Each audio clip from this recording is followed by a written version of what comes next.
Chers étudiants du semestre S1 du tronc commun de la filière SV-STU, je vais vous présenter maintenant la deuxième séance du cours sur les organites cellulaires. Si vous vous rappelez, la première séance du cours a été consacrée à une introduction et dans laquelle nous avons présenté les différents organites qu'on trouve aussi bien dans la cellule animale que dans la cellule végétale.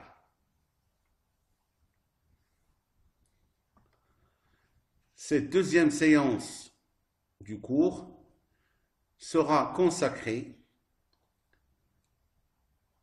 au premier organite qui est le réticulum endoplasmique. Si vous le permettez, je vais de temps en temps traduire quelques mots scientifiques en arabe, vu qu'il y a un grand nombre de bacheliers qui ont eu leur baccalauréat en langue arabe.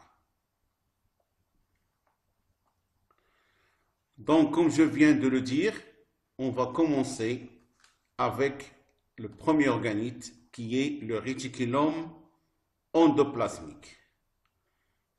Donc, c'est-à-dire en arabe, الشبكة الcytoplasmia الداخلية. Cette deuxième séance sera répartie en 3 vidéos. Dans la première vidéo, on va parler de la structure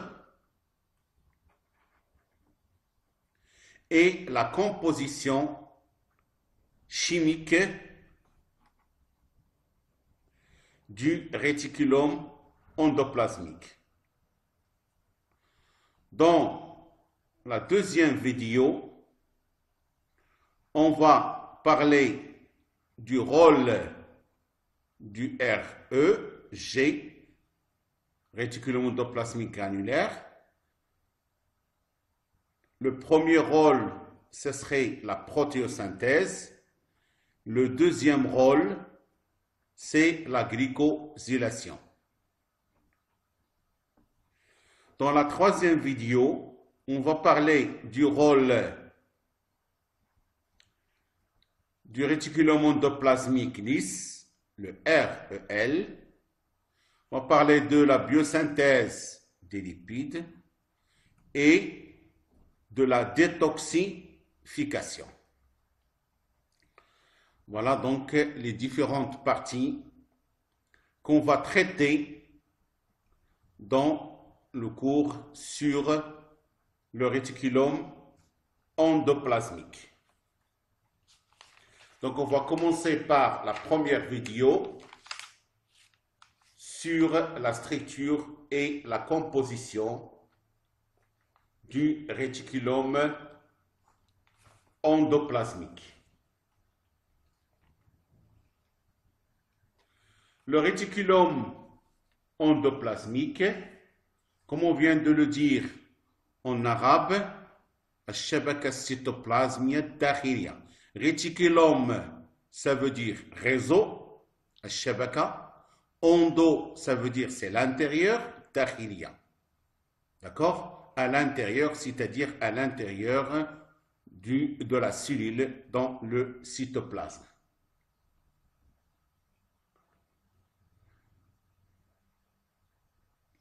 Alors, pourquoi on l'a appelé réticulum endoplasmique? Parce que les structures qui constituent le réticulum se présentent en groupe, c'est-à-dire ils forment un réseau. Donc, les différentes parties du réticulum se présentent d'une façon groupée.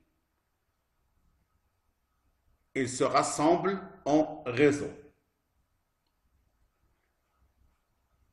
Alors, la structure du réticulum endoplasmique, c'est-à-dire albinia. La structure, c'est-à-dire albinia. Donc, le réticulum endoplasmique, c'est un ensemble de vésicules et de tubules qui sont organisés en réseau, c'est-à-dire ils sont groupés. Ensemble de vésicules, vésicules en arabe, c'est-à-dire hawaysilat, et de tubules, c'est des petits tubes, c'est-à-dire l'oral arabia, anabib, saghira. Alors on va donner une abréviation du nom du réticulum endoplasmique. On va dire par la suite, c'est le RE. En regardant le schéma présenté ici à côté, on peut dire que le réticulum endoplasmique se présente sous forme de deux types. Vous avez un réticulum ici, qui a cette forme-là, puis un deuxième qui est là. Donc, ce réticulum-là, qui est à côté du noyau, même lié, sa membrane, il est lié à l'enveloppe nucléaire. Ça, c'est l'enveloppe nucléaire du noyau. Risha Nawat. Et ça, c'est l'espace interne du noyau, nucléoplasme. Et donc, il y a une liaison entre ce réticulum, là, sa membrane, et la membrane, ou bien l'enveloppe nucléaire, l'enveloppe du noyau. Donc, sur la surface de ce réticulum, vous voyez, il y a des points noirs, des grains noirs. Ce sont les ribosomes. Donc, ce réticulum, on l'appelle réticulum endoplasmique granulaire. الشبكة السيتوبلازمية الداخلية المحببة. C'est-à-dire qu'il y a des granules, حبيبات, sur la surface membranaire. Puis vous avez ici, toujours dans le cytoplasme, un autre réticulum. Là, alors, la structure des deux est différente et ce réticulum ne présente pas ces grains-là. C'est pour cela qu'on l'appelle le réticulum endoplasmique lisse, parce que sa face membranaire, elle est lisse. Donc, les deux réticulums, ils diffèrent par la structure, d'abord, puis par la présence ou l'absence des ribosomes, et bien sûr, le rôle de chacun.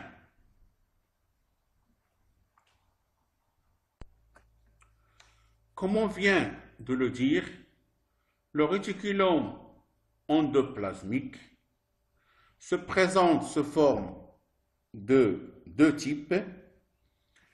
Le réticulum endoplasmique granulaire et le réticulum endoplasmique lisse. On va commencer d'abord par le réticulum endoplasmique granulaire, en abréviation le REG. R réticulum, E endoplasmique, G granulaire. C'est-à-dire الشبكة السيتوبلازمية الداخلية المحببة.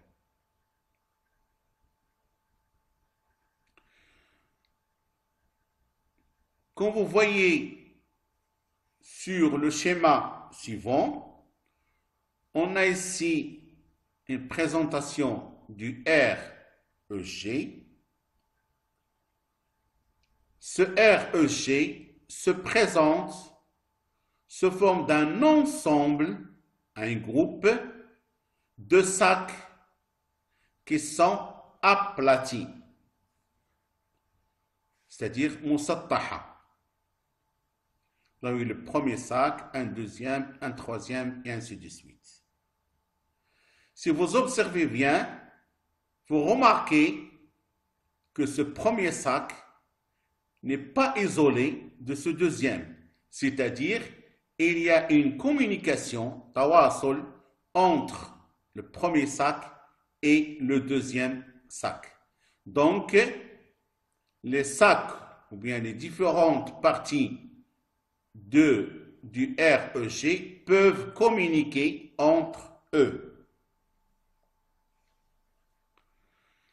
La membrane du REG présente deux faces, wajihatayn. Il y a une face vers l'extérieur qui regarde vers le cytoplasme qu'on appelle la face cytoplasmique.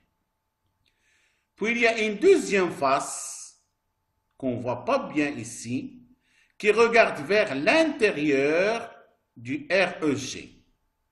L'intérieur du REG, al-wasat dakhili du REG, s'appelle la lumière du REG, ou bien la citerne.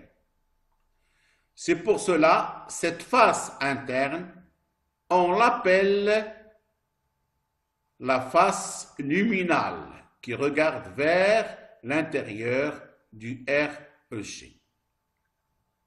Donc, en résumé, la membrane du REG a deux faces. Une face qui regarde qui regarde vers le cytoplasme, c'est la face cytoplasmique. Une face interne qui regarde vers l'intérieur, c'est-à-dire la lumière du REG, la face luminale. Vous remarquez que sur la face externe cytoplasmique, il y a des granules qui sont les ribosomes, d'où le nom de REG, réticulum endoplasmique granulaire. Alors que la face interne luminale ne contient pas ou bien ne porte pas de ribosome, elle est lisse. Le rôle du REG est la synthèse protéique, terkib al-protéinat, et aussi la glycosylation des protéines. C'est-à-dire quoi? C'est-à-dire la fixation sur des protéines d'un morceau de sucre. On va faire 2 paragraphes sur le rôle du REG. On passe maintenant au deuxième type du réticulum endoplasmique, qui est le réticulum endoplasmique lisse, en abréviation REL. R réticulum, E endoplasmique, L lisse. الشبكة cytoplasmia dakhiliya al-malsa'. Le REL se présente, se forme d'un réseau, on le voit dans le schéma suivant, c'est-à-dire un ensemble de petites vésicules. Là, vous avez des vésicules ici, de petites vésicules et de petits tubules, c'est-à-dire des tubes petits, anabib saghira, on les voit ici, des petits tubes. Si vous remarquez, la membrane du REL ne porte pas de ribosome, soit sur la face cytoplasmique externe, soit sur la face interne. Les deux faces membranaires sont lisses, de le nom REL. Le rôle du REL est la synthèse des lipides, terkib ad-duhniyat, et des hormones stéroïdiennes, al-hormonat stéroïdia.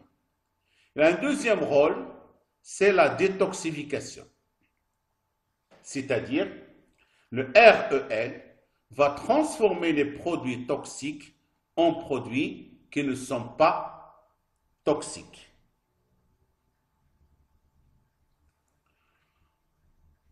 On passe maintenant à la composition chimique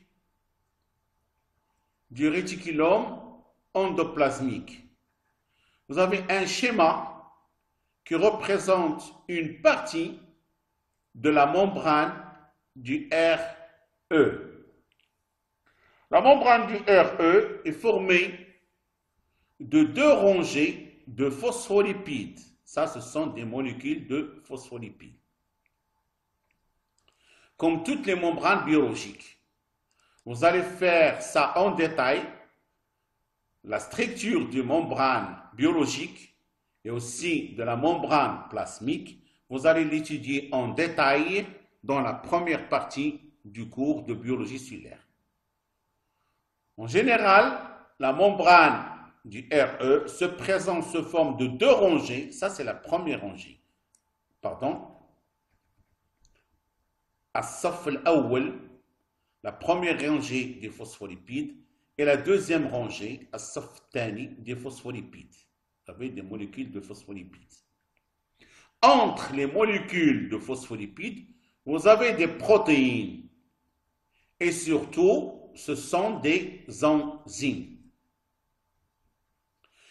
70% de la surface de cette membrane du RE est formée de protéines. C'est-à-dire le RE contient plus de protéines que de phospholipides. Et les 30% qui restent sont formés par des lipides et qui sont des phospholipides. Les deux faces de la membrane du REL sont asymétriques, c'est-à-dire ne sont pas symétriques, c'est-à-dire غير متماثلتين. On peut donner des exemples. Vous avez ici la membrane du RE. Vous avez ici l'intérieur du RE, c'est-à-dire la lumière. Donc cette face-là, c'est la face luminale. Puis vous avez ici le cytoplasme. Donc cette face qui regarde vers ici, c'est la face cytoplasmique. Si je regarde cette face cytoplasmique, j'ai ici une molécule, la cytochrome P5. Cette molécule existe sur la face cytoplasmique, mais n'existe pas sur cette face luminale. Aussi, cette molécule, cette enzyme, NADH cytochrome P5 réductase, existe sur la face cytoplasmique, mais on ne la trouve pas sur la face luminale.